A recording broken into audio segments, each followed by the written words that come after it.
At Arizona State University, we're bringing world-class education from our globally acclaimed faculty to you.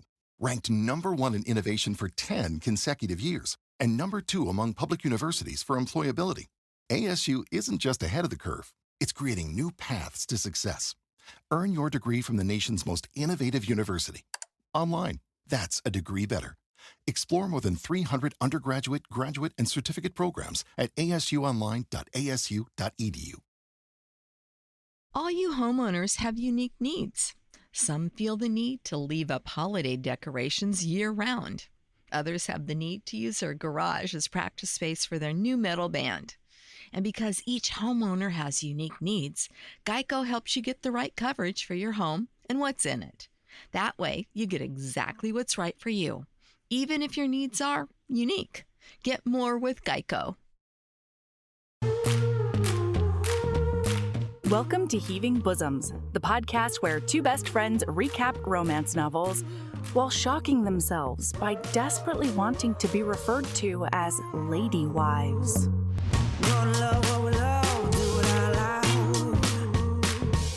Stack our shelves with the clinches out. Shout it from the rooftop, can you hear the sound? Yeah. Live your best life, love it out loud. Love it out loud. Hey HBs, this week on the bonus feeds, we can't stop talking about this McCabe series.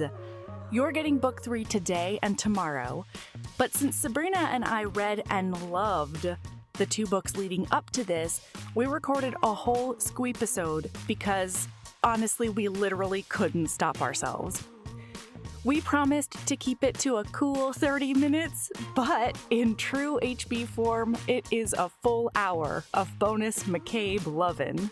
That's this Friday on the Patreon bonus feed and our Apple Podcast subscription. We are so appreciative to all of you who listen each week, maybe those of you who tell pals about us, but to those who go above and beyond and support us on Patreon, we owe even more gratitude. So thank you to all those who have joined the Patreon community, including Maria M., Jennifer R., Andrea C.C., Freya, Oki D., Betty, and Jay. This week, we're heading back to Highlander times with a feminist icon heroine and the beautiful broken man who can't help but love her. Here's the first part of our recap of Never Love a Highlander by Maya Banks.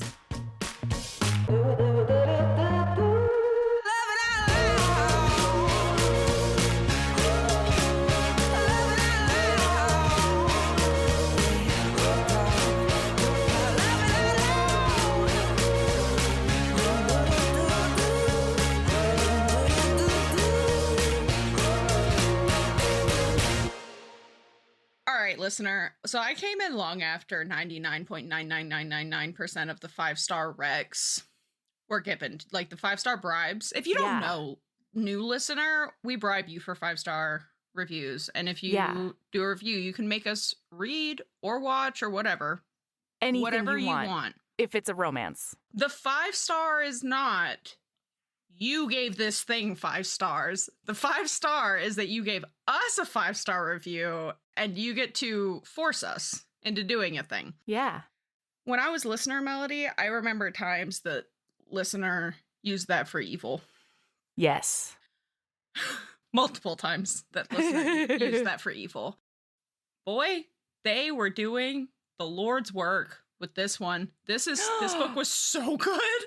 This thing came out of left fucking field. Thank you, 5-star rec. We're doing Never Love a Highlander by Maya Banks. It's the 3rd book in the McCabe trilogy.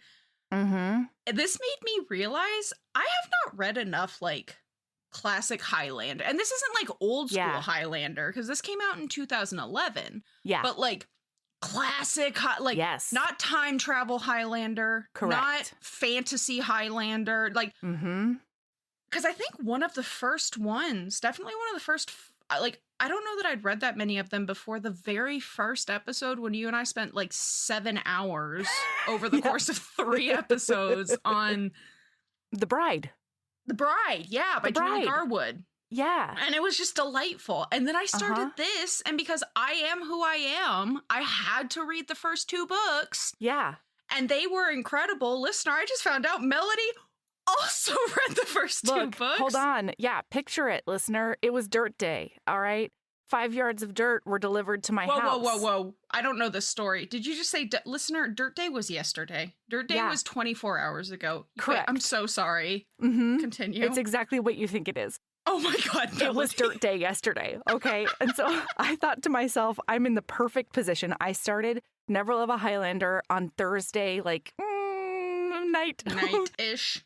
And then I was like, on dirt day, I'll be able to read this thing like 1.5 times at least as I just like, as I'm just in my happy place, moving 5 yards of dirt all over and fertilizing all of my babies and creating a whole new cut flower garden situation that's fucking beautiful and like just living my best life, right? So it's dirt day. I'm doing all of that. And I loved this book so much that I texted Sabrina, I don't know when, on Friday, but at some point on Friday, I texted her, hey, what do you think about recording like 3 or tomorrow? 4. Yeah. What do you think about recording tomorrow night so that I can read the first 2 books and read this one again? And I missed she you said, saying the first 2 books. I registered that, like, oh, I just saw that you wanted to move recording, and I was open. I was fine with that because, like, yesterday it was storming. And, like, I made that joke that one time where I was like, yeah, fuck it. What, like, I think it was egotistical Puckboy, where I was like, if the tornado takes me, then it takes me. But, like, boy, that was not that bad of a night of a storm. Last night, I was legit like, how do I lock my dogs in the hall closet with me? Like, oh my it was God. rough. It Oh was my bad. God. And it was so loud. It was so Right. loud. And it was all day. And I was gonna ask you if you were up for moving the recording, just because, like, Right. my audio would have been, Because it was just booming outside. it would have been like boopity boop boop boop. Boopity boop, boop, Right. Chatty chat. Boop, boop, boop, boop, boop.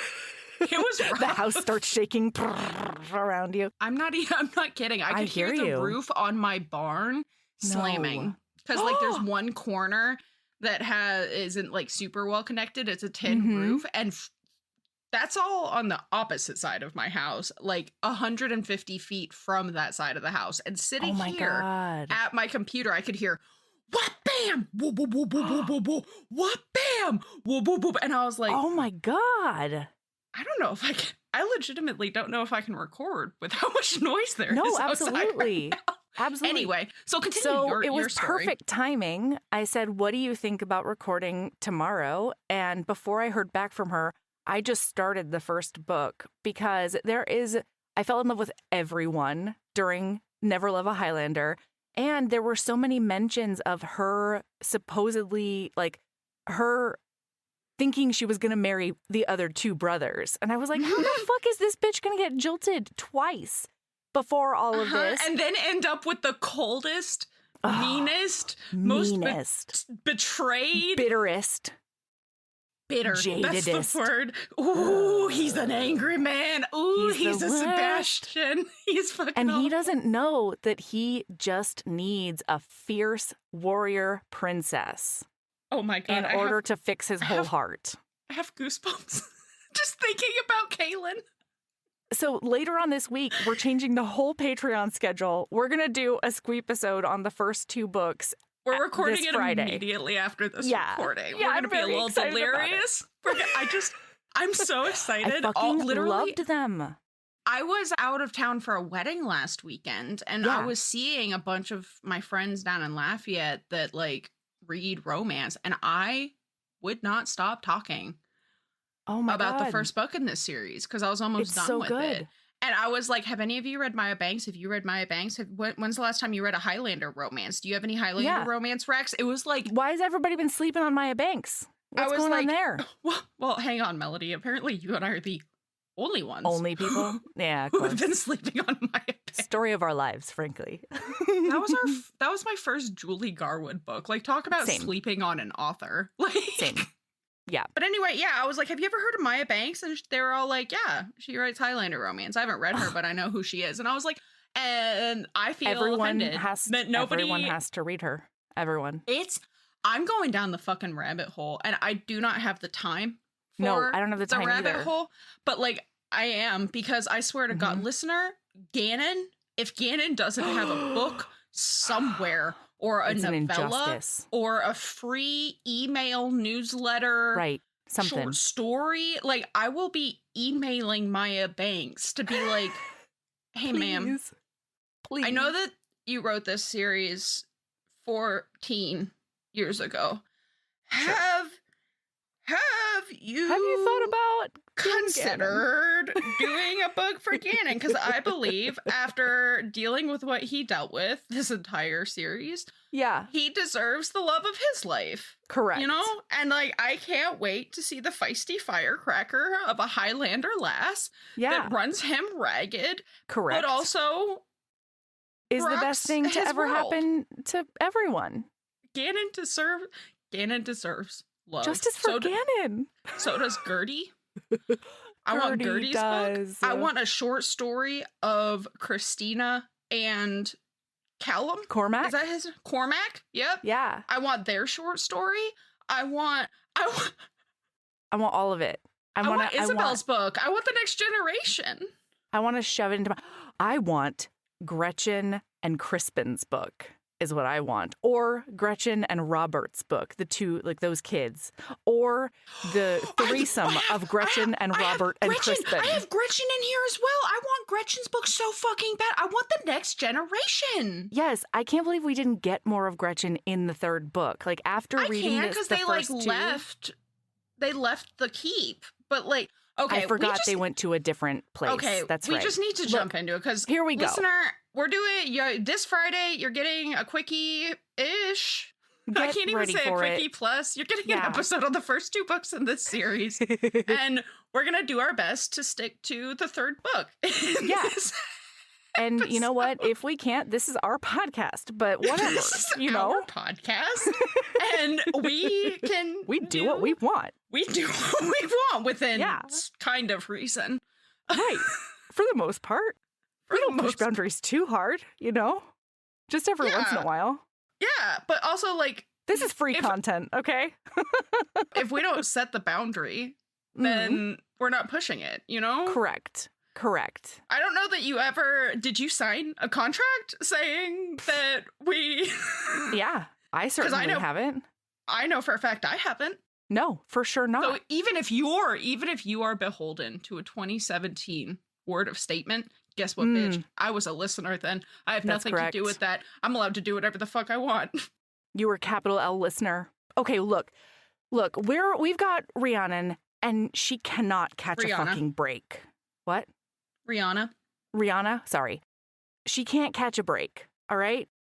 She has been jilted twice by the first two brothers, and she's like, everything better go okay with this brother because he's the last fucking one available, because her clan is attempting to do an alliance with a neighboring clan so that they can team up against this big bad clan who is led by Duncan Cameron, and he is the mustache twirling villain. And this third book is so satisfying if you've read Yes. the first two books. Yeah.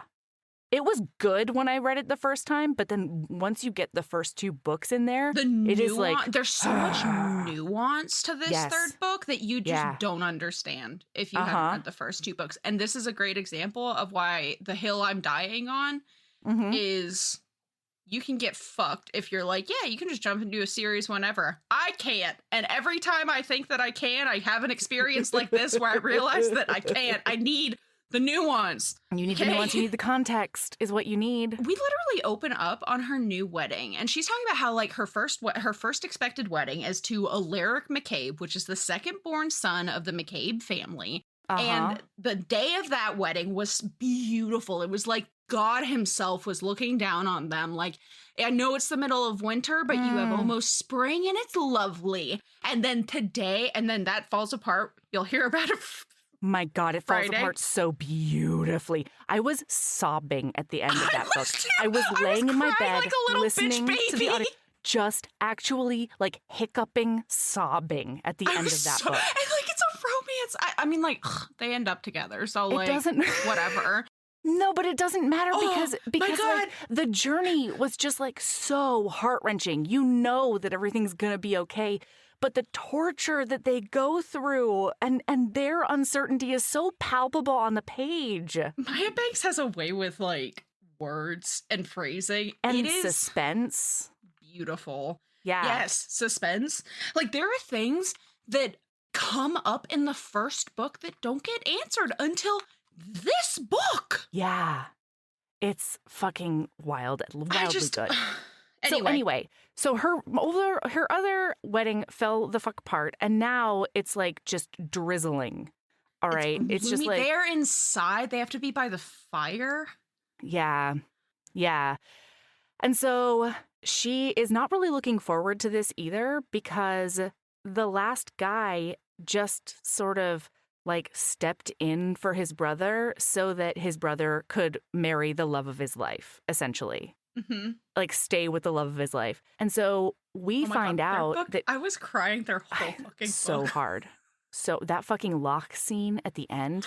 Oh my God. Where Okay, continue. He's just We gotta bringing go. her back to life with dreams of their future. Okay. Oh my God. And Oh. he's holding her in his lap thinking that she's dead. Thinking that he's taking her to get like fresh air and look on a beautiful like paradise as she dies. That's As the her whole deal. last image. Yeah. In his arms. And Oh, God. instead, he just like creates this incantation of healing and fortitude by telling her all of his dreams for their future and like the kids they're gonna have and everything they're gonna like tackle together and all my the God. people she's Oh, gonna and save with her insult to- healing skills. Insult to injury is that the heroine from that book is Rihanna's bestie. And we learn how what a fucking awful dude her dad is. Yeah. Like, Rihanna's the Laird of the McDonald's is a fucking monster. He's an actual monster. So yeah. she's getting married to Kaylin He's McCabe. a despot. Sorry. Oh. I know, right? Good I had to say it. word. I had to say it out loud. That's Okay, go ahead. I appreciate it. And she's like intimidated and trying to figure out like, oh my God, because part of this is that she is very much a Highland tomboy. She wears trews. She fights with swords. She's one of the best. Those are pants. Oh yeah. Sorry, I've been so deep in this Same. series for a week. And How's it spelled? How are trews spelled? Trews. Oh, nice. Exactly what it sounds like. Yeah. Okay. And so she is like, I am not prepared. Like, is he gonna and Kaylin has been getting the advice. Alaric was gonna be like, yeah, that's my lady wife. And I love that term, by the way. That's my lady wife. Oh my God. Why doesn't Michael refer to me like that? God damn it. I am genderqueer as fuck. And if I ever get married, if you do not refer to me as your lady wife, I've always been like, yeah, I'm going to be a partner. I'll be a spouse. But now I'm like, lady wife or bust. It's lady wife all the way. I'm not saying yes at that commitment ceremony if you don't fucking refer to me as your lady goddamn wife. That's right. Okay? Show me the respect I fucking deserve. Okay? Show me the respect I deserve in our keep. And amongst our people. That's the one. Yeah. This is like my little warrior doggies. If they hear you refer to me as anything but lady wife, you're going to get bit right in the nards. Right in the cods. Right in the cods. They're going to bite you right in the cods. Hey, HBs. There's a book out right now that you have to pick up. Marin in the Moonlight by A.E. Merriweather has so many tropes we love. Fake dating, chosen family, a reformed playboy. Here's the description. Marin Vandersea cannot take another second of her overachieving family's disapproval and has escaped to her favorite place on Earth, Revel Point, the theme park mecca of the Revel universe just outside New Orleans. With the help of her costume designing, brilliant best friend, she begins work as Rose Red, her favorite Revel princess. Finally, where her people are, Marin feels at home, surrounded by other revelers and her dreamy coworker, the actor Prince Roland. Marin quickly falls for him, but when she saves Ethan Reeve, the interim CEO of Revel Point and notorious playboy, from drowning in the lighthouse moat, everything changes when he offers her the job of her dreams. Ethan Reeve also ran away from his family years ago, but a tragedy means he must take the reins of his family's multi-billion-dollar park and entertainment company. To succeed, he needs to manage his grief as well as recuperate his bad boy image. Drawn to Marin and recognizing her as a die-hard reveler, Ethan needs her to finish his late brother's passion project, an immersive Island of Sirens experience. However, Ethan's power-hungry stepmother actively sabotages their project and budding relationship at every turn. Together, Marin and Ethan must learn to trust each other while faking a relationship for the success of the project and their happily ever after. In a race full of pitfalls to the deadline, will their chemistry make this fairy tale romance a reality? Or will reality get in the way of their fairy tale ending? One reader said, "Expertly written, this book seamlessly blends fairy tale charm with laugh-out-loud moments, just the right touch of drama, and some seriously steamy scenes that will leave you hot as lava. You'll want to run off to the nearest park, lounge under a weeping willow, and read until the sun dips below the horizon." Marin in the Moonlight is out now, and I put all the buy links in the show notes, friends. Go check it out. So anyway, Alaric was not going to force his lady wife to be a lady. Like, he was like, that's just not who she is. Like, she is going to be a mother, but like, she can wear her true. She can do her little fighty fight. She can do her like whatever. And Caitlin's like, nope. I'm the laird of this fucking house. My lady wife's going to be a lady. Yeah. And then, and she binds. And so she has like a very boyish figure. Yes. And he has no idea that she has the most bazungas luscious breasts. Boy, she's got honkers. Literally, she's taking a bath at one point, and she talks about how her breasts like float to the top. She's get a bath from like one of the ladies' maids who walks in, and she goes, "Where were you hiding those?" Seriously. And the reason that she wears like pants and binds is because she really likes sword fighting and like practicing warfare with the men. And in an earlier book, she literally gets into a I know. She literally goes into a competition fully covered and looking like a really small dude and takes out one of the best McCabe fighters when none of the other McDonald fighters could beat a McCabe fighter. And then she takes off her goddamn helmet and her sunset goddamn golden strands just like fall out of it. What's that scene in, I think it's Lord of the Rings where they're like, "No man can defeat them." And she's like, "Yes, I am no man."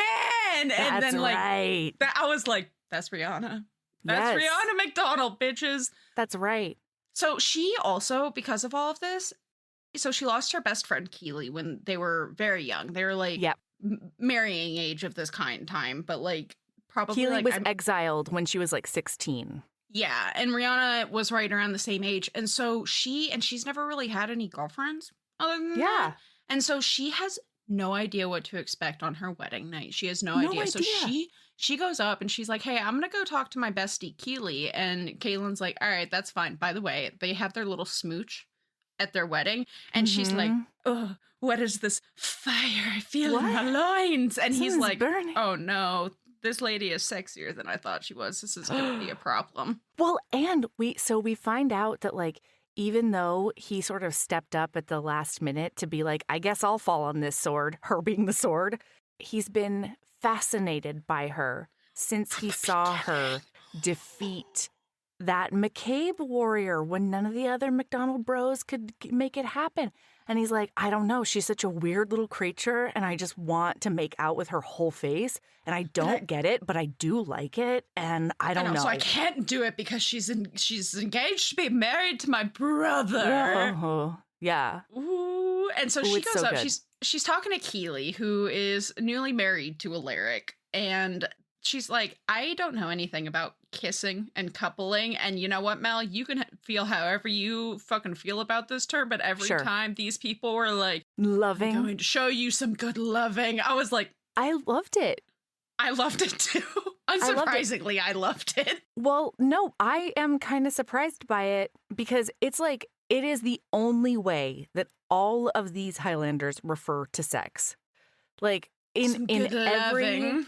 Yeah, I'm gonna show you some good loving. Come and love me, like in every and instead way. of being like, I'm gonna fuck you with my big hard cock, they're like, I'm going to love you. Yeah, with my big hard cock. I'm gonna love you fast and hard, and like it's but I cannot. I think it's the making part of it that fucks me up. Yeah, I'm not making anything here. Okay. Mm-hmm. Fucks you up, doesn't love you up. I don't like it. No, it doesn't love me up at all. No. So anyway, she goes up and meanwhile, down at dinner, she had been like, I normally drink water, but fuck it, man. I am nervous and I don't know what's happening. So like, bring on the ale. She's already a little tipsy when she goes up there. And then she's talking to Keely and Marin, the heroines from the first two books. This bitch is already stumbling drunk up those stairs. Truly, yes. But then they get more ale, and so she is just goddamn toasted by the time Kaylin comes up to take her to bed. Asleep. And Keely is recovering from asleep? Is she asleep or is she passed out? Oh, you're right. She's not asleep. She is unconscious. There's no rousing this bitch. Oh my God. And it's so funny because she goes up to talk to Keely because Keely is still on her deathbed. Like she's recovering, but like she almost died. And so she wants to go spend time with her bestie now that they've like reconnected. Yeah. And he walks in and Keely is almost falling over on the bed because she can't hold herself up because she is also hosed. Hammertown. And he's like, your husband is going to be so upset with you. And she's like, yeah, well, handle your wifey. Yeah. And she's like, be kind to her. Like she tells him that she's nervous about this because she has no idea what to expect. And I really liked this. Like, I know that some people might find this to be a betrayal, but I don't think it is. I think it's just helping a sister out. You know what I mean? Oh, I didn't think that this was a betrayal at all. Like I know. Somebody needed to say it because Rihanna would not have. Oh, Rihanna almost freezes to death instead of saying that she's uncomfortable on a ride at one point. Like there's no way that she would tell him she's nervous about this. There's no fucking way. She's gonna bear it. Boy, Kaylin came into this marriage like, I'm the stubbornest person in the universe. And Rihanna's like, hold my beer. I'm sorry, hold my ale. Hold my ale. Thank you so much. So anyway, she wakes up the next morning and she's like, I had all my, how do I only have my shift on? Like, I don't understand what's going on. And then she looks over and there's like a warm man next to her and she's like, oh, maybe it happened. And it went, well, I don't know. I don't remember. Well, this is unfortunate. Anything. Now I have to go through it for the first time. Second time. Yeah. And she's like, the only thing that can help me feel better is to go out and just bash some swords together. So she gets up and she puts on her goddamn pants. Thank you very much. And then she goes downstairs to tussle with the guys who were already out there. And then Kaylin wakes up to an empty bed the morning after his wedding. And so he goes out. He's like, how is she? Because he is the one who wakes up the earliest. Like, of all of the people at the McCabe Keep, he is known for being an early riser. And, like, I have questions. And the other guys, what's like, that? is that 4 a.m.? Do people just not... I don't understand people who don't need an alarm clock. I don't either. Like the natural alarm clock? Even with an alarm clock, Melody, I'm not proud of this. But like, because of the storm, I didn't sleep real well last night, which means when I finally fell into a deep, good sleep, would you like to know what time I crawled out of my bed today? I mean, yeah. And it's gotta be like 1, right? Minimum? 3:30. Good. That's it. It was 3:30 p.m. Yeah. When I looked at my phone, had slept. It said I had missed, not like turned off. It said missed alarms. And when I expanded that list, there were like 6 of them. Oh, and I was no. like, I don't even wake up to alarms. So like the thought of being able to just, this is when you Just wake up with nature? Like, I don't understand. It's wild. So he goes down though and he hollers her name because he's like, wife, Rihanna. And she turns to look at him and almost gets her head cut off. And she's like, what the fuck is wrong with you? Lord husband, you little asshole. You almost got He's me like, killed. Yeah, she's like, you don't do that when people are tussling. And he's like, oh, yeah, you don't think there's going to be any kind of distractions on the battlefield? And she's like, God damn it, he's got a really good point. And then he's like, get up the stairs and you put a fucking skirt on. And when you come down, you better be just the most impressive McCabe lady that's ever happened. And meanwhile, here's the thing with Kalen, though. He always wants to say, like, the really reasonable or nice thing, and then his mouth opens. I have a quote. Because he gets into the keep and it's like breakfast. It's time to break their fast. Melody, I'm about to be in my day-to-day life, such a insufferable Highland lasshole. Like, lasshole? I like that. Yep, I said that. I said what I said. I know, I like it a lot. I have never felt more, like, what's the term? Like, gender essentially a woman in my life than after reading this series. I'm like, I am the lady wife. I am a asshole. And my trues with my secret pockets that I'm still pissed about because men don't even know how fucking good they have it with their pants. Seriously. Not only do I have good pockets in these pants, Mel, I already bitched about this on Discord too, in the fucking Patreon Discord. Yeah. I found a secret pocket. There's a second pocket with a zipper inside of my right hand pocket. Not only can I fit a fucking graphing calculator and like 6 things of unpopped popcorn in both of my normal pockets, I can fit my phone, vape, and wallet in my fucking secret zipper pocket. No. I'm so mad. I'm still pissed about it. God anyway, damn it. So she comes down. She's like all lady looking, and her boobs are out. She is tits out for shoving it in his face. Well, and like I love it because the lady's maid is the one who's like, you know what? Let's torture him a little bit. Like, God, let's really pull out all the stops. And you're going to go down there. Maddie, listener, we meet Maddie in the first book, and then we see her throughout the second and third book until they leave for McDonald Keep. And Maddie, I want Maddie's book too. I would love Maddie's book. I want Maddie, a book for isn't everybody. Maddie married? Yes, I want her married. Story. Yeah. I was about to say, should Maddie be with Gannon, but no. Well, at some point, she, in the first fucking book, she and Bertha, is that her name? Yeah. Are like telling Marin, the heroine of the first book, they're like, you just got to train them up. Like, my husband was terrible in bed until I trained him what to do. I was like, I want to see the training. I want to see the training. They're also like, oh, and if you want him to do anything, just kiss him down there. And then one of the other ones is like, be honest with the lass. It's not just kissing. They like it when you suckle them. Suckle.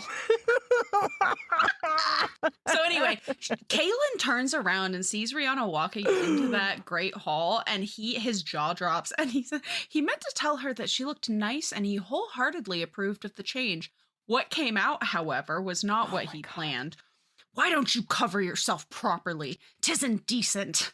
She yanked her arm from his hand, fixed him with a glare that would shrivel a man's cods, and then elegantly seated herself, leaving him to feel like the worst sort of tyrant. Good. And I was like, you are the worst sort of tyrant. You're awful out loud. You're a hypocrite, Caitlin. Yeah, so not only does he like reprimand her and humiliate her while she's fighting, now instead of saying a nice thing, he says this awful thing and shames her in front of like her whole family. The king of Scotland is sitting there. Okay, like it's wild. And then while they're sitting down to breakfast, his oldest brother, who is book 1, does start talking about like how all of this changes everything. Ewan, that sexy single father. Yeah. Yeah. Anyway, sorry, listener. So Ewan's like, here's how things are going to change. And then he's sending his like best man, Gannon, with Kaylin, right? Mm-hmm. Okay, yeah. So he's sending Gannon with Kaylin because like he thinks that the McDonalds are gonna be assholes and maybe try to betray them. And she's sitting there being like, hey, you know that I'm a McDonald, right? Like, why are you even doing this alliance if you think us so like dishonorable and weak and shabby and stuff?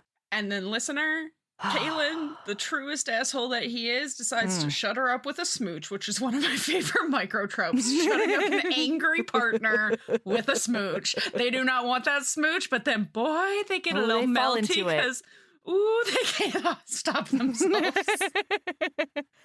And then she gets really fucking mad after that because at one point, he says that Gannon can also like protect him and have his back. And she says, he has more protection by being my husband, so maybe you should try not to piss me off. And that's when he like kisses her. And then he's like, you don't talk. You've got a vagina, honey. You see those tits? You don't talk. And she's like, she just like flips her table and leaves. She's so mad. And I don't fucking blame her. So as she walks out, Cods? What are those? Yours are gone, buddy. That's right. I have a sword and I know how to out. use it. I'm going to fucking cut those out of you. I will incise them off your body. So as she goes out, her dad calls out to her. Remember, her dad is like the worst of the worst. He's like a predator and terrible. And so he goes up to her and he's like, listen, I've got a new plan. Instead of doing this alliance, we're gonna break off and actually go and have an alliance with the Camerons, like the bad people. And she's like, the fuck are you talking about? First of all, you could have said something before I married a goddamn stranger who's mean to me with his mouth parts. And then second of all, like... Not for long, listener. Not for long. He doesn't stay mean with those mouth parts. He shows her all the ways his mouth can pleasure her. Yeah, he's like, oh, kissing? I'll show you kissing.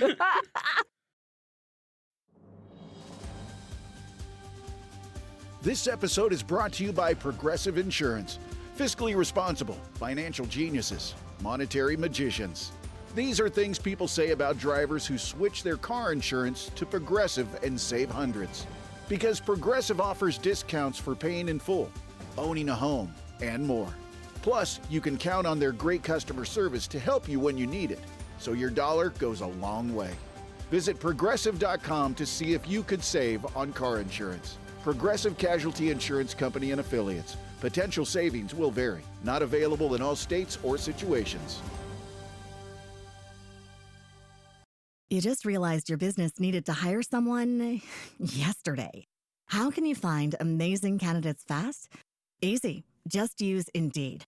Stop struggling to get your job post seen on other job sites. With Indeed sponsored jobs, your post jumps to the top of the page for your relevant candidates, so you can reach the people you want faster. According to Indeed data, sponsored jobs posted directly on Indeed have 45% more applications than non-sponsored jobs. Don't wait any longer. Speed up your hiring right now with Indeed. And listeners of this show will get a $75 sponsored job credit to get your jobs more visibility at Indeed.com/ARTS. Just go to Indeed.com/ARTS right now and support our show by saying you heard about Indeed on this podcast. Terms and conditions apply. Hiring? Indeed is all you need. All you homeowners have unique needs. Some feel the need to leave up holiday decorations year-round. Others have the need to use their garage as practice space for their new metal band. And because each homeowner has unique needs, Geico helps you get the right coverage for your home and what's in it. That way, you get exactly what's right for you, even if your needs are unique. Get more with Geico. But then she's like, and also, he's like the worst. He's terrible. He's kidnapped and like he's done all the terrible things. And he slaps her right across her face. And then one of my favorite things in the whole wide world. So much. She grabs her goddamn sword. She puts it right up to his throat. And she says, you don't ever touch me again or I will gut you. And he's like putting up his hands, being like, oh, no, I understand. Yeah, I get it. And she's told him that like he's not allowed on McDonald lands anymore. He's to be gone and fuck off forever.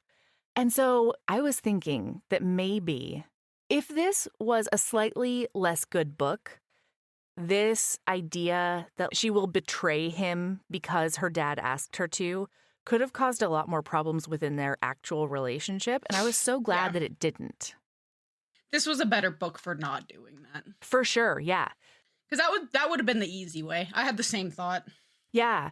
So she goes and like brutally stares across the loch because she is actually a very beautiful man. And it's adorable. And then she hears her husband's voice behind her. And he's like, hey, it's cold outside. You should be inside the keep so you don't get sick. And when she turns around, he's got this angry look on his face. And she's about to like step backward. But instead, he looks her dead in her beautiful face. And he said, who did this to you? Who hurt you? What a great microtrope. Oh, I love it so I love this microtrope. When the coldest bastard rolls up and is mad on your behalf, who hurt you? Oh, I'm a melty little chocolate. I can't help it. It's true. So he is like, they basically talk it out and they're like, we don't need to be angry. Essentially, like let's make the most of this shitty situation. Yeah, basically. Yeah. And they shake hands and go about it. And then that night, she's waiting for him in their chamber, and she's goddamn nervous. And she is. And Kayla walks in, and she's so nervous. And she looks at him, and she says, "While he's getting undressed, will you be wanting to get on with it tonight?" His eyebrows drew together and his forehead wrinkled as he stared back at her. Get on with what, lass?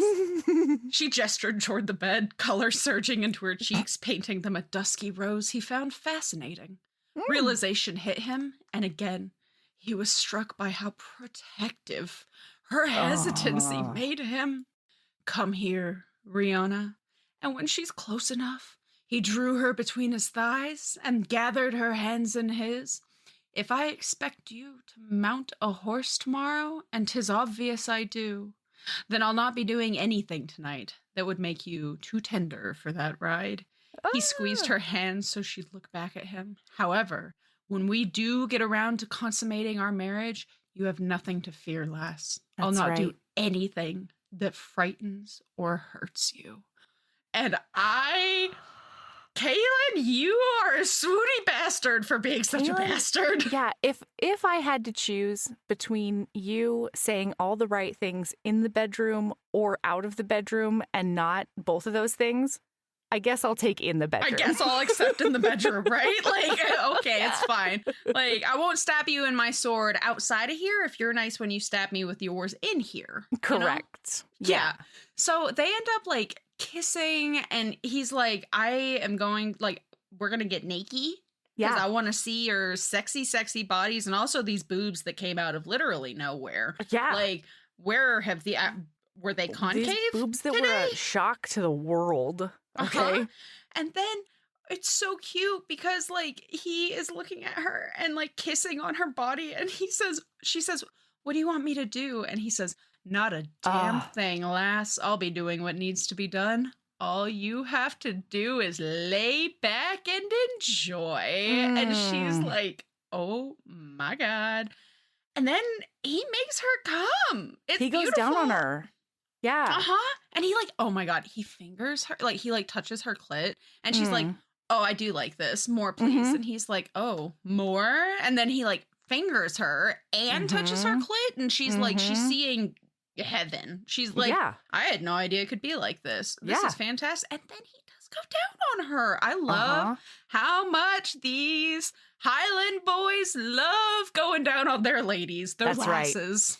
They're oh my God. And at one point she looks at him and she says, "Kaylin, please have mercy." And he raised his head, his eyes reflecting the dancing flames in the hearth. "Mercy? Lass, I have none. I Furthermore, have none. You won't want it, but you'll beg for No. more. You will. He kissed the hollow between her breasts and murmured softly against her skin, "You're beautiful, Rihanna. Ah. Never hide what God has given to you. You are a woman blessed." And then, like, she's like, okay, apparently I married a fucking poet. Why can't he be like this everywhere? But also, like, wow. Because, so one of the biggest things is so to give you context, listener, we're Yes, just going to please. tell you what's going on. So her dad, she started fighting and learning to fight and dressing in trews because she developed young. And she had already seen that her dad was a fucking pedophilic lecher creep. And she did not want him to turn that interest on her. And so she made sure that she was binding. She was wearing men's clothes so that it hid her form. She learned to fight because, by God, if he ever did come for her, she would not going to be unprotected. And so that, but when she was younger with Keeley, they used to talk about these dreams of being like the princess of the loves of their life. Yeah.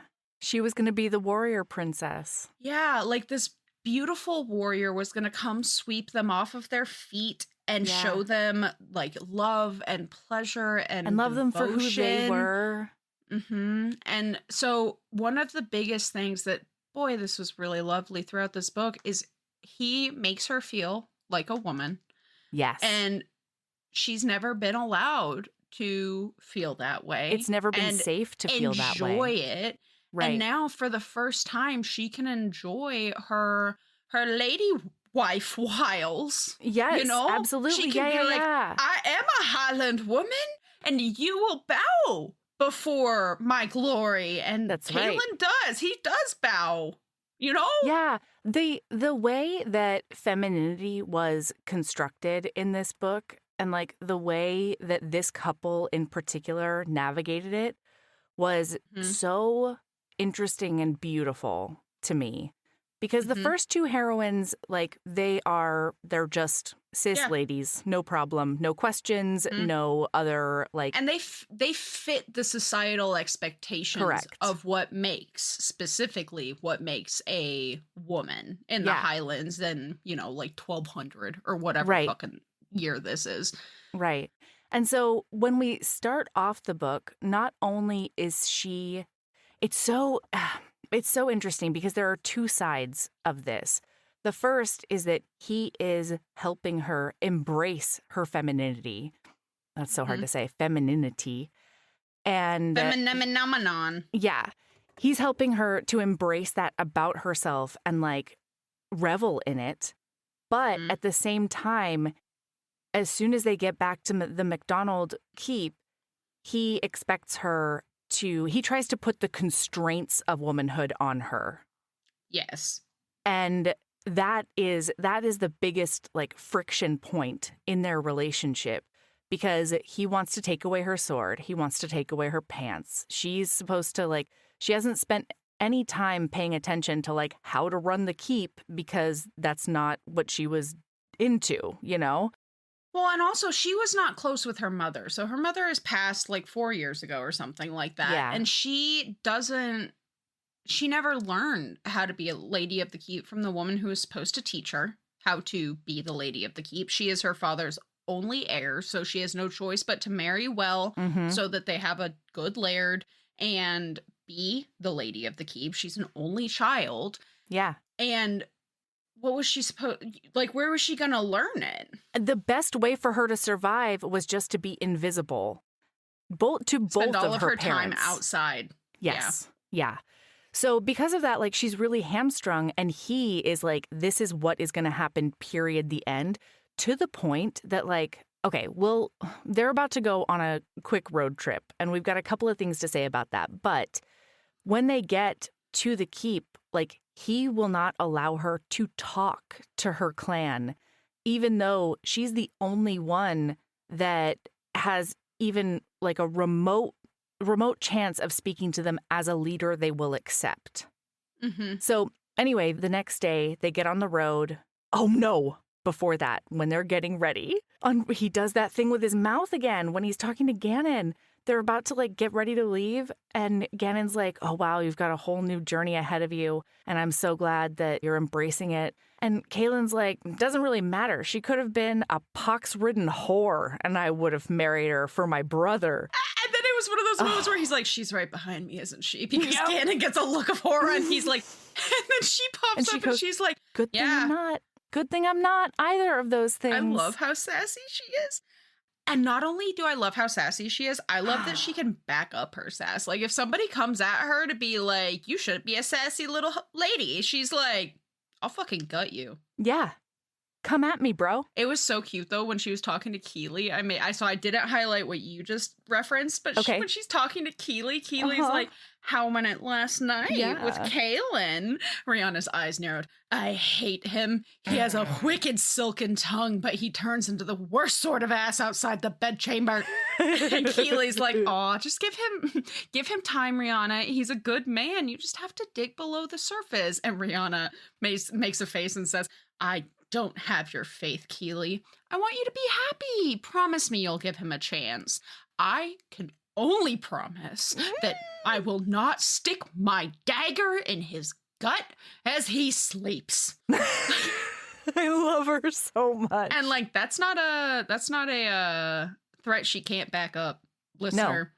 Absolutely. She could definitely. She has a sword. Like, it's never explicitly stated, but like, her sword is definitely made with her custom in mind. Like, it says at one point that it is small enough for her to handle easily, but hefty enough to like take off a limb, to like strike a killing blow. Yes, absolutely. And when I say that we don't know, like we know it's custom, but like we never get the story of like who gave it to her. Like, we don't know where the sword came from, but like, it's definitely her sword. Right. And then like, basically the entire journey, she wasn't wearing enough clothing for it, and she is too because her stubborn.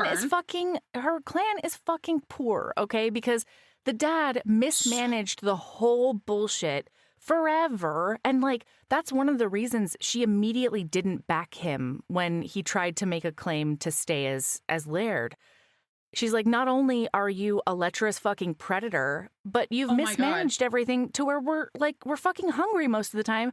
And you gave away 3 months of our food stores over a stupid bet in the previous book." Yeah. Like, it's also, wild. we didn't tell you about this, but Kaylin, when he agreed to get married, basically his requirements, anyway, it doesn't matter. His requirements is, "I will do this thing, and I am happy to do this thing on a couple of conditions." Yep. It's not going to be when Rihanna gives birth to the next heir of the keep. I'm Laird. Yeah, the original treaty was that she would get married, and then upon the birth of their first child, the husband would take over as Laird. And he was like, "We're not doing that." And he says, this guy needs to get ousted immediately. And then she backs him up.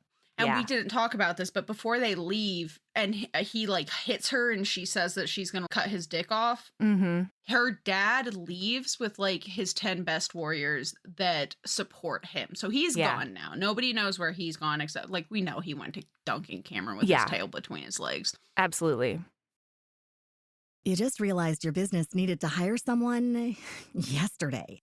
How can you find amazing candidates fast? Easy. Just use Indeed. Stop struggling to get your job post seen on other job sites. With Indeed sponsored jobs, your post jumps to the top of the page for your relevant candidates, so you can reach the people you want faster. According to Indeed data, sponsored jobs posted directly on Indeed have 45% more applications than non-sponsored jobs. Don't wait any longer. Speed up your hiring right now with Indeed. And listeners of this show will get a $75 sponsored job credit to get your jobs more visibility at Indeed.com/ARTS. Just go to Indeed.com/ARTS right now and support our show by saying you heard about Indeed on this podcast. Terms and conditions apply. Hiring? Indeed is all you need. All you homeowners have unique needs. Some feel the need to paint their door a vibrant shade of blue.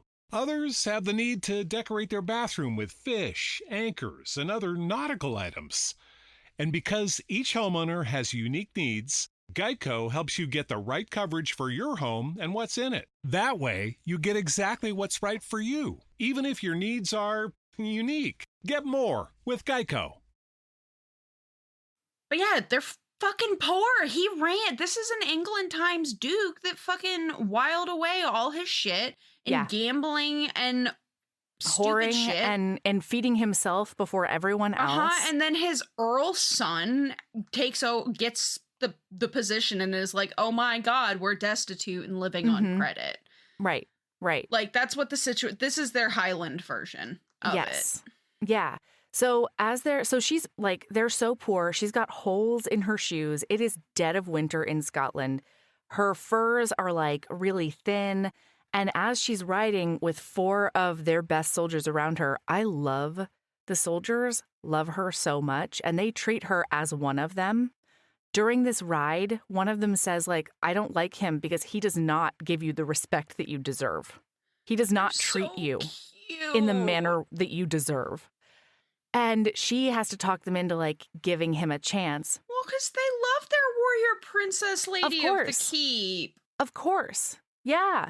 She is the leader that, like, will starve with them, you know? The dad always had a full belly, but, like, she was going to experience what her actual subjects and clan was experiencing.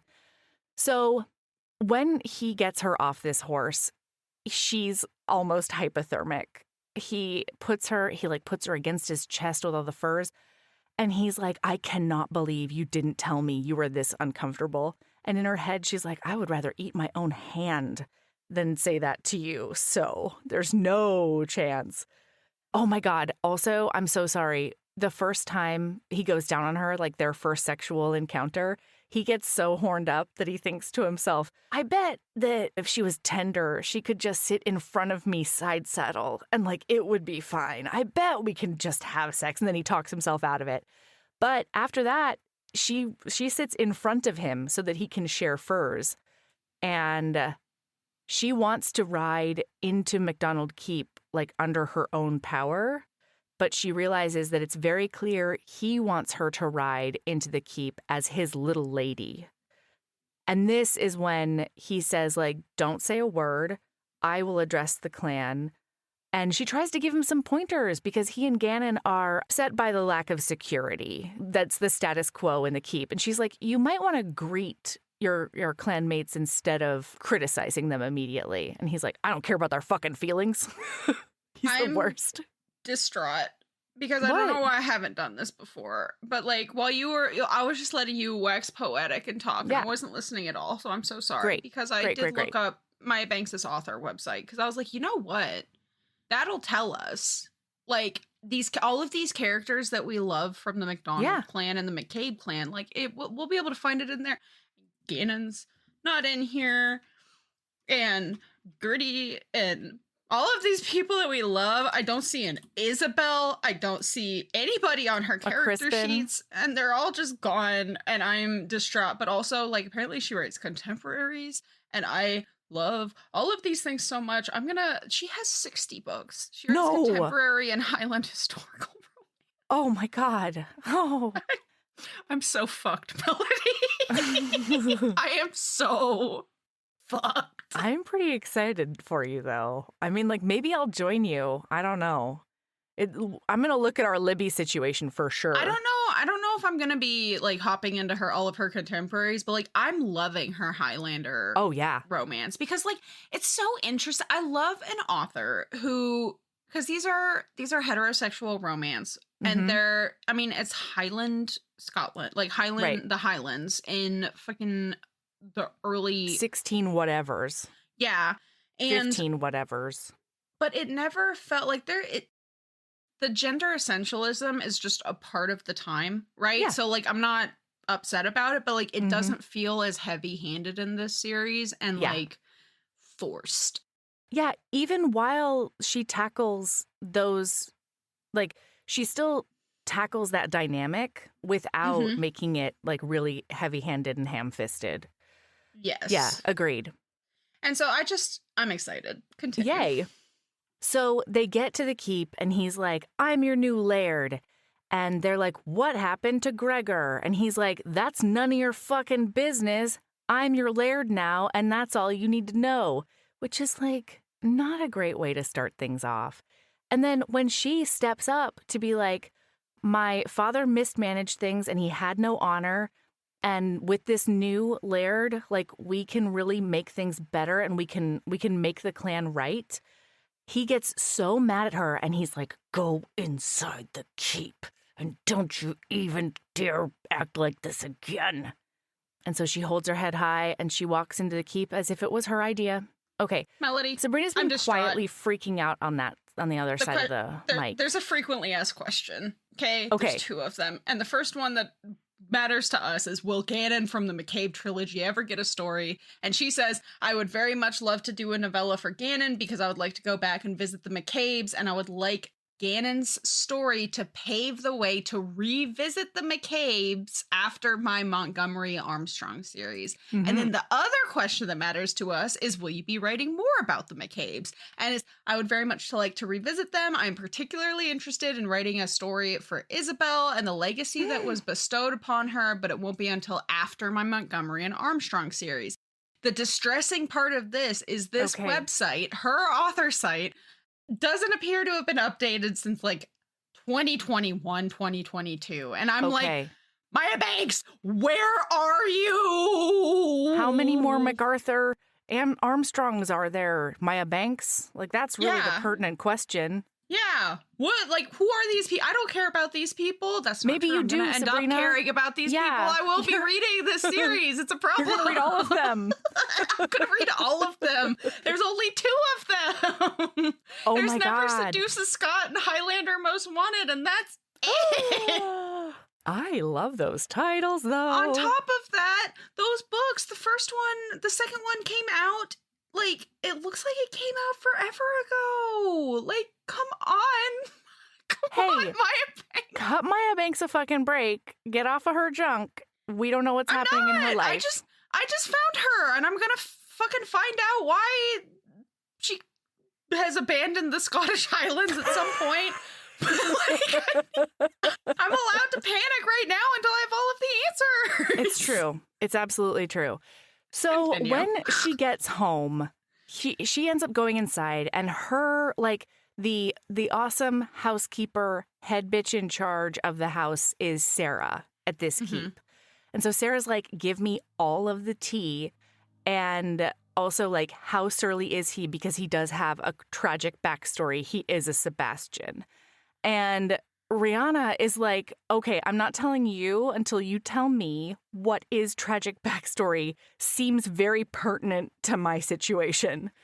And so we find out that when Kaylin was younger, he went all in with this lady who was a little bit older, definitely more experienced. Cameron. Yeah. Yes, Elspeth Cameron. Duncan Cameron's cousin. Somebody. And he was set to, like, go to Duncan Cameron and ask for her hand in marriage, like the whole thing, right? And then he and his 2 brothers went off on a trip of some sort. And when they came back, they found out that Elsbeth had used her position in the clan to drug everyone and then open the gates to the Camerons, and it was an absolute bloodbath. It was a slaughter. The dad died. Basically, the only one who lived was Ewan's kid because everyone hid him, and it's awful. Like, Ewan's first wife was killed. They lost everyone, and they revered their dad. So Kaylin has had this huge burden of guilt for, like, being responsible for that. And that was when he was like, fuck all women. I'm never putting myself in that situation again. I'll have, like, a quick sexy times every once in a while, but I'm never, ever going to be vulnerable with a woman again. My heart is hardened. Yes. He's got a hardened heart. Yeah. But then that first night. Oh my gosh. One of the lines that really stood out to me, I don't know why, but one of the lines that stood out to me was her saying to herself, like Kaylin decided to marry me for an emotion that he had no use for. love. Mhm. And it was for Alaric and Keely's love. Oh, and so she's like, Well, I don't and then think I'm she's ever. thinking to herself, and she said she thinks to herself, so what if she wasn't as other women? She wasn't Yeah. lacking, nor was she less. She was simply different. She was different, Mm. and a good man would celebrate those differences. Truth. And if Kaylin McCabe couldn't appreciate his wife the way she was, then he could sit on his sword, and spin. spin. I love one of my favorite things about this book is that she never actually is beat down by this. Like, she is so self-confident and Yeah. happy with who she is as a person that she's like, Mhm. I hate this, but Sure. like, this is who I am. Yeah. And like, he's gonna have to accept that. Like, I'll give him, I'll concede a little bit, but like, he's Yeah. gonna have to put up with some stuff. He also has to compromise. So they end up that night. She falls asleep in her old room, and when she wakes up, he has carried her into their room. Uh-huh. And she's like, what are you doing? And he's like, you will not be sleeping apart from me. Like, that's just not how the McCabe men do it. Right. And we may not have the same love between us that my brothers have with their wives, but like, you're my wife. This is Mhm. how we do things. Well, and she says to him, like, you've been gone all day. I didn't even see you at dinner. How was I to know what you expected of me? You didn't communicate that. And then he says, ooh, is my pretty little wife feeling a little bit ignored? He looks at her at one point because she's spitting mad, and he says, Yes. how fierce you look, wife. Have I told you how appealing I find you when you scowl at me? 'Tis not my purpose to be appealing. And by the way, he's naked right now. He's touching his dick Fully while all naked. this is happening. He's stroking it. And he looks at her and he says, whether 'tis your purpose or not, it doesn't change the way of things. I go as hard as a stone every time you open that saucy mouth of yours. So good. And then he's so sweet. Like, for all of his big talk, like, he cares so much about her being comfortable and happy and like satisfied by this whole interaction. And she starts responding because he's super gentle and considerate, and she responds, And he's well, talking her through it. He's like, it's Mhm. gonna hurt a little bit. I'm gonna do my best. But no matter what I do, it is gonna hurt. and then he pierces her with his shaft for the first time. Oh my and God. then he smiles down at her and says, you grow, like, this is sexy, but also like, my God, my heart, because he says, you grow wet around me. The breasts you try so hard to hide bring you much pleasure, and me. They are beautiful like you and a credit to your womanhood. They are soft as a woman should be and pleasing to look upon. There is naught I can find fault with you, lass. God fashioned you a perfect woman. I am a lucky man indeed. And she is like, oh my God. And she thinks to herself, oh, but she planned to remind him of these honeyed words the next time he turned his scowl of disapproval on her. That's And right. she'd remember each and every one of his endearments. She'd hold them close to her heart and pretend that she was his cherished love and not a bride thrust upon him for the sake of loyalty and honor. Oh, And Keely had warned her that a man would say a lot when his cock was involved, things he didn't necessarily mean. Now Rihanna understood what Keely had meant. But guess what, Rihanna? He does mean them, and his heart of hearts, he cares. he does. Absolutely. But boy, So the next- bud, you need to shut the fuck up once in a while, Kaylin. Yeah. Like, I need you, like, before, like, the direct line that you have from your fucking central cortex to your tip of your tongue, you need to cut that off. You need to put some barriers up every once in a while. And also, you need to acknowledge that, like, the men respect her and you would be better to have her at your side instead of, like, treating her like the little woman. Because the next day she finds out that he has asked Sarah to, like, give her all of the lady education. Here's how you do the keep. Here's how you welcome, like, esteemed guests. Here's the responsibilities, blah, blah, blah, blah, blah. Yes. Meanwhile, he's out there being like, I'm going to whip your puny, sorry asses into shape because you are scraggly and you are lazy, and like McCabe men are the best warriors of all of them, and so like be a McCabe or get the fuck out, you McDonald boys. And they, at one point, so there's like Simon is one of the leaders, because he finds out, so he wants to like get with the leaders at lunch and chat with them and woo them to his side so that they will influence the rest of the men.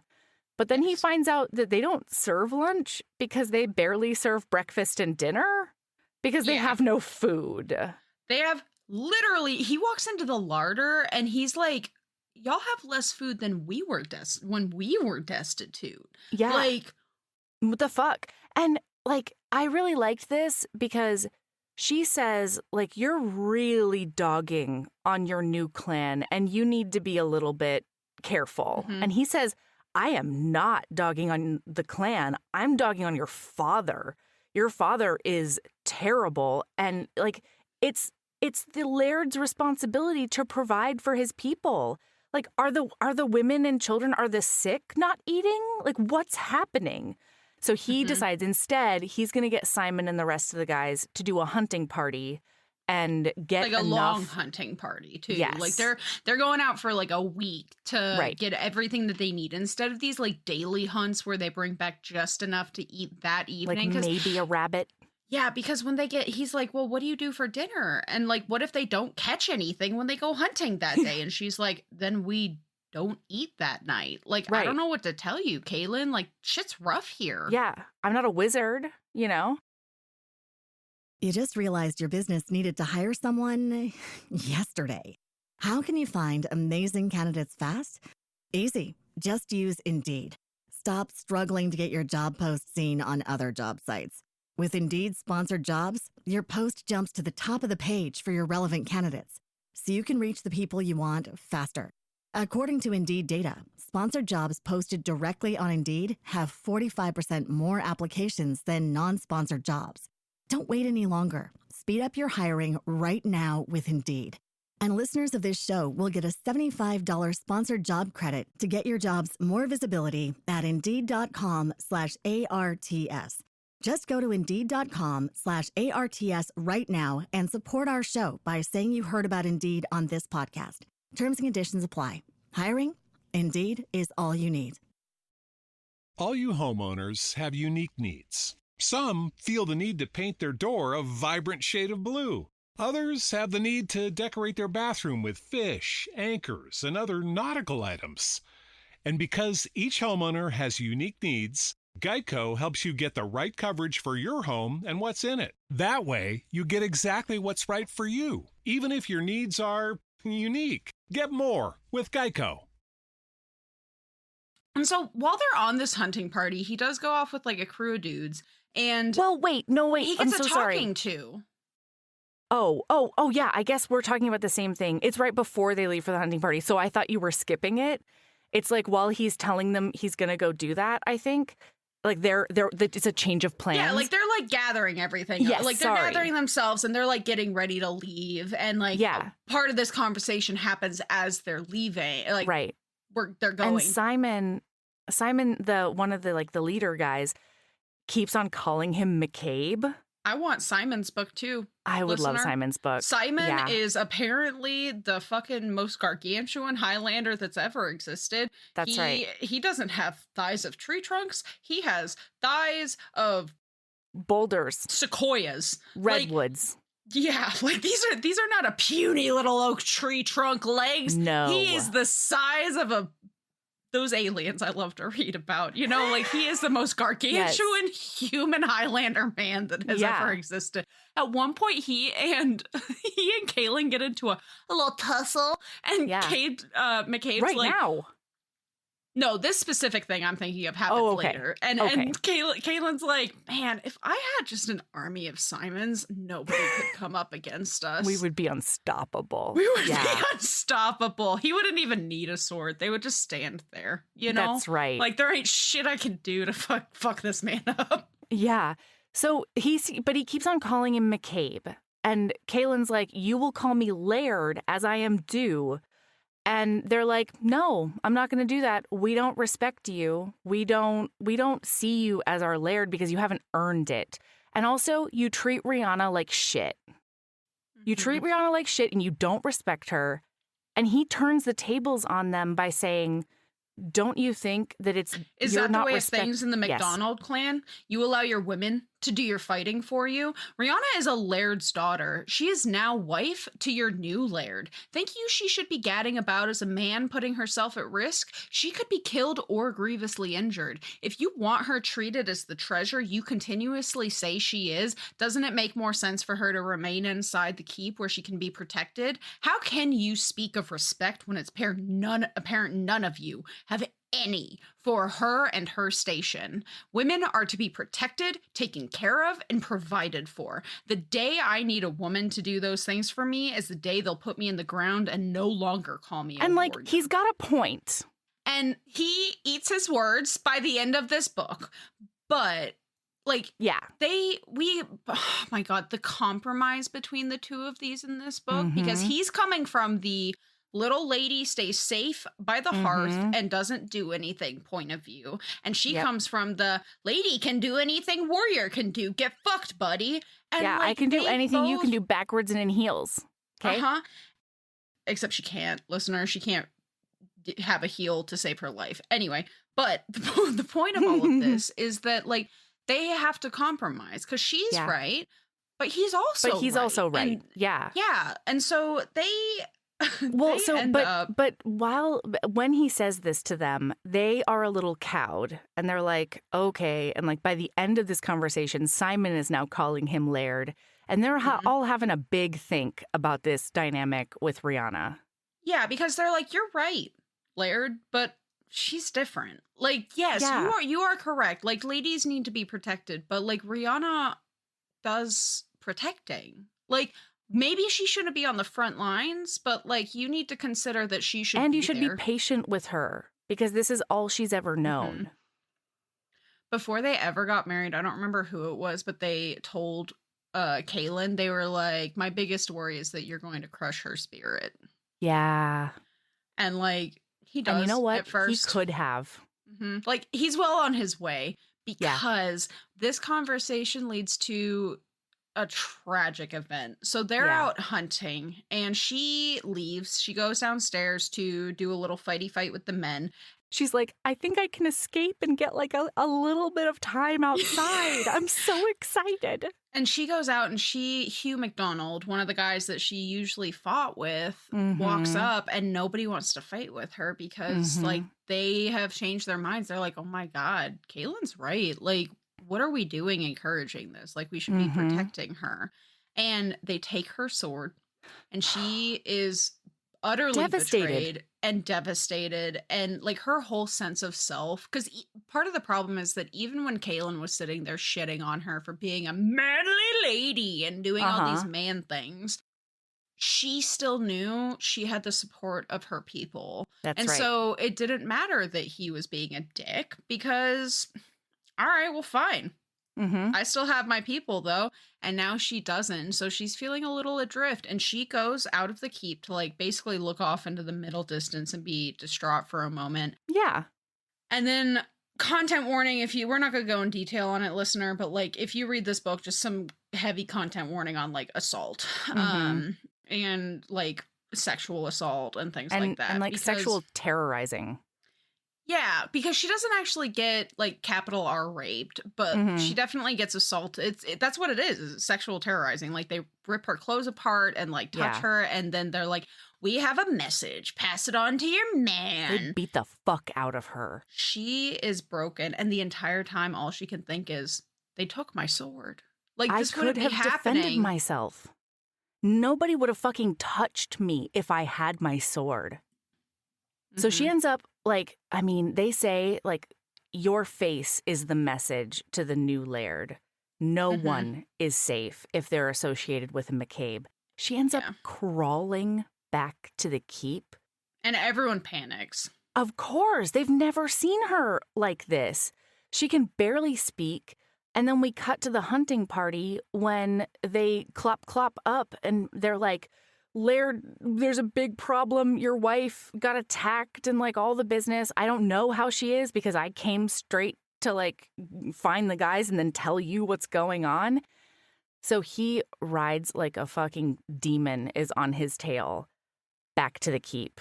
And then we have like some zippy zap time where we in book over the course of like a couple of pages, we see like a week happen where she's just dead inside, essentially. Like she's processing, she's numb, she's horrified, she's embarrassed. She's humiliated. She's like, I cannot believe that my people saw me that way in such a state, essentially. She also has no idea what her place in the world is anymore because of these new constraints. Yeah, and so he's super concerned about her. And then at one point, she's not allowed to leave her chamber right now while she's healing. And she decides, you know what, you can get fucked. I'm over it. Like, I have to get out of here. Because one day she thinks to her, so 'twas the truth. She'd had more rest over the last week than she could bear. She'd wallowed. She'd sulked. She'd dealt with her fear and her sense of failure. And now she was just furious. Furious with the men who'd trespassed on her lands, furious with the cowardice of Duncan Cameron, furious that she'd been rendered helpless against a vicious attack. No longer could she accept her husband's decree that she became a meek, feminine version of whatever fantasy he'd built in his mind of the perfect wife.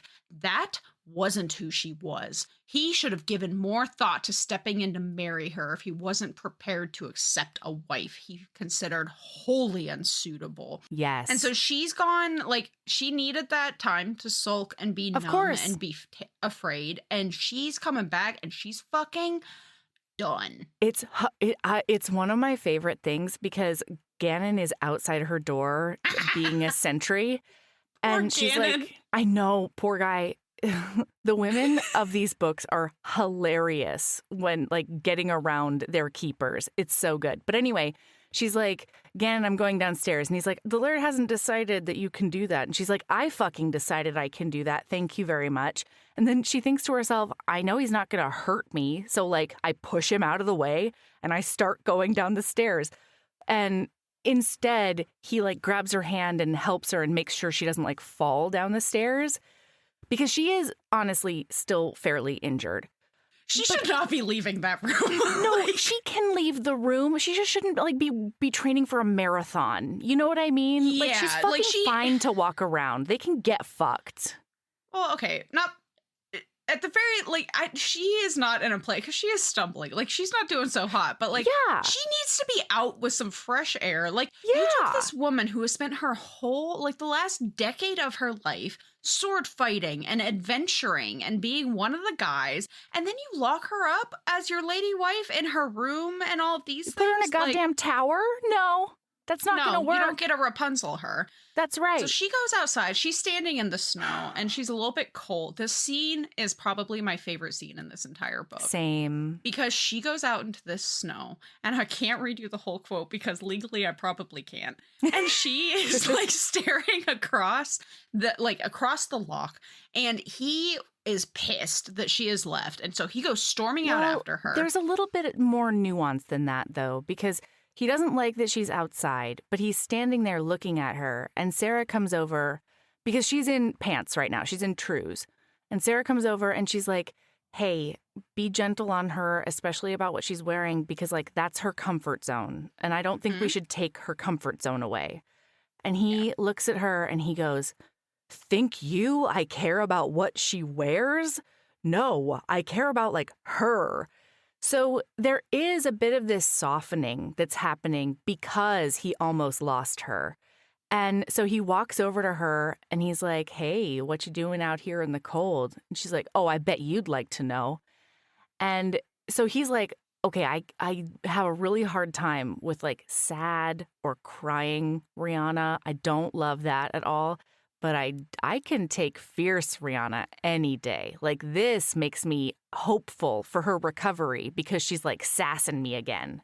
Well, and he apologizes. He's like, I'm sorry I wasn't here to protect you. And she's like, That's what you're apologizing for? You Yeah. should be apologizing for not protecting me. You should be apologizing because you left me unable to protect myself. You Yeah. needed to go out and hunt, but the problem is not that you left me the way that you did. The problem is that you left me without my weapons. Do you know what happened Do right you know what before? happened? Do you know what just happened before those men attacked me? I'll tell you what happened. My sword had been taken by Hugh because he said he didn't want me to be harmed and 'twas not a womanly thing to be wielding a sword. He warned the other men that any who engaged me in swordplay would answer to him. If I had my sword, none of those men would have gotten close to me, and they wouldn't have shoved me to the snow. They wouldn't have touched me. They wouldn't have hit me.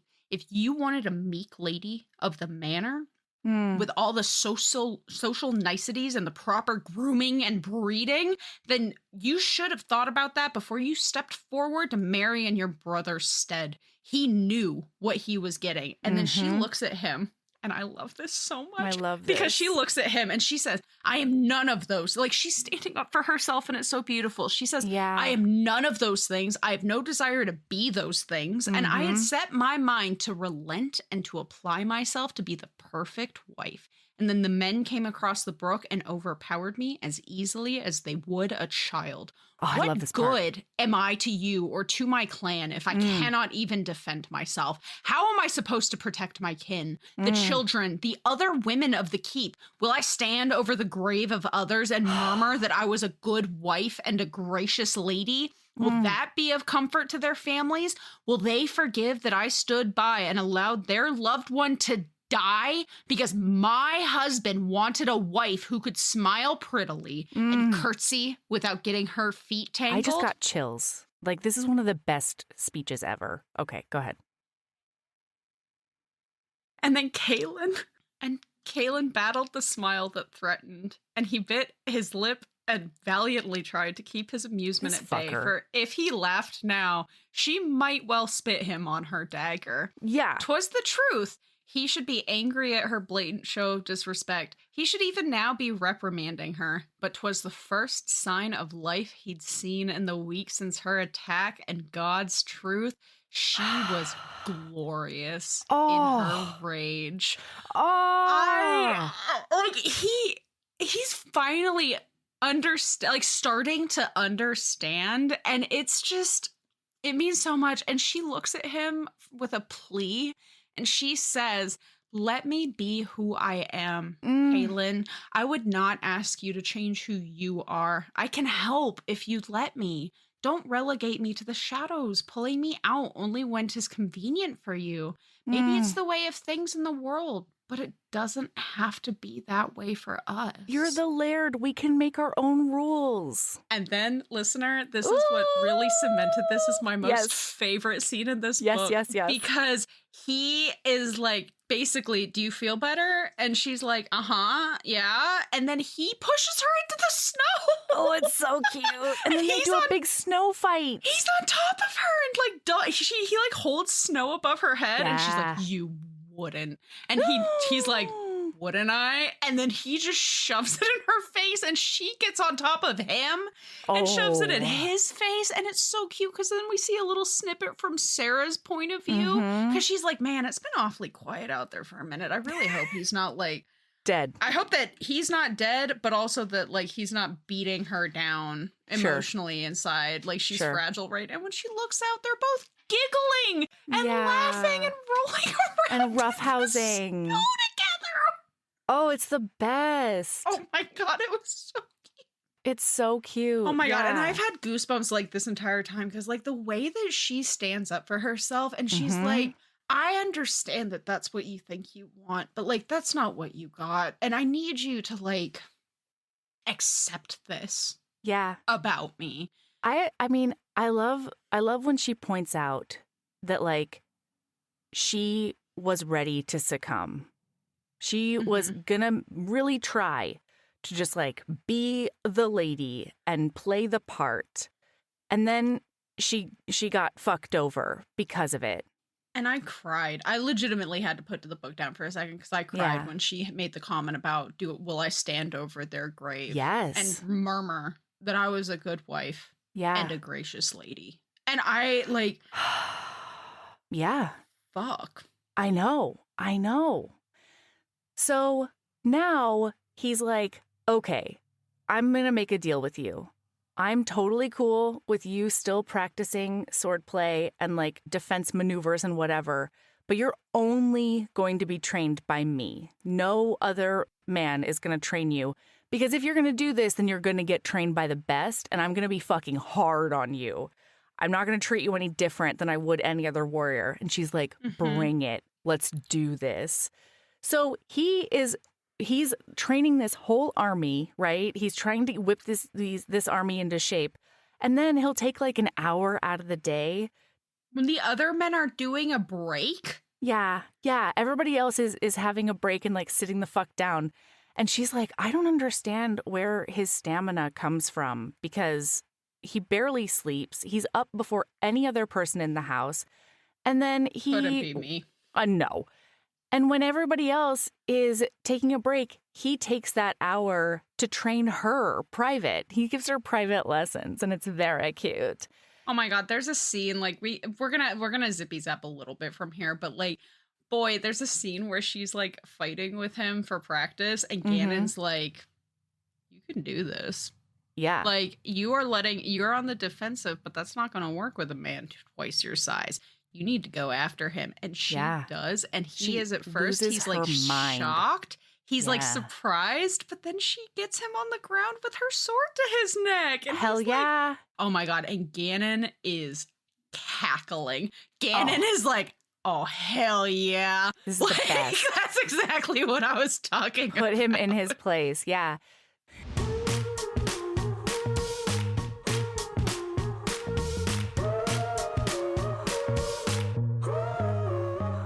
That's where we're going to leave you for today.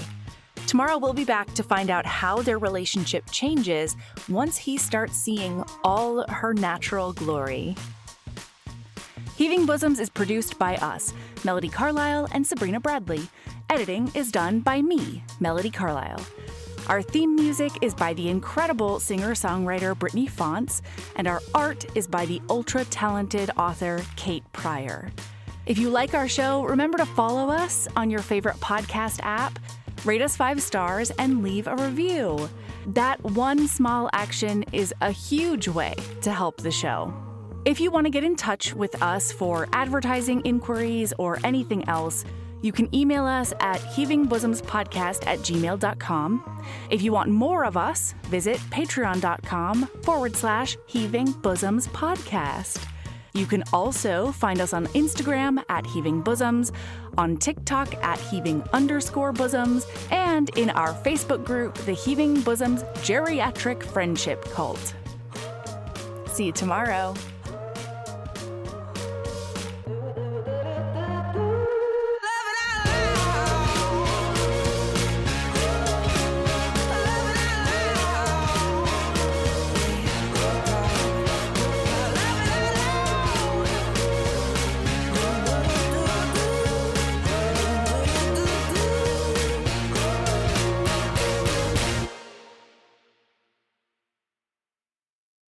You just realized your business needed to hire someone yesterday.